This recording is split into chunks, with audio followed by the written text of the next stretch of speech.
Question number 12.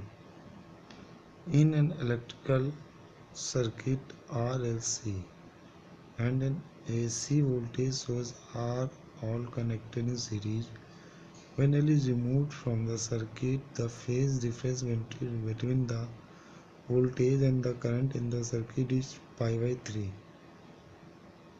If instead C it is removed from the circuit, the phase difference again is pi by 3, the power factor of the circuit.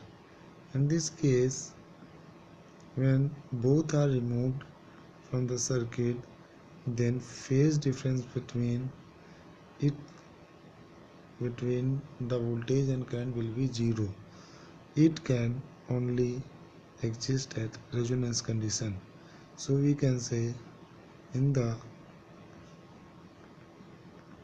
resonance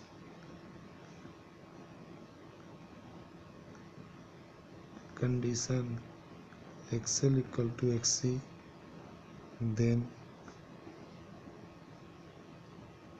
phase difference between voltage and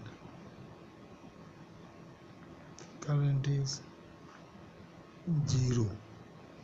So R factor cos phi equal to 1.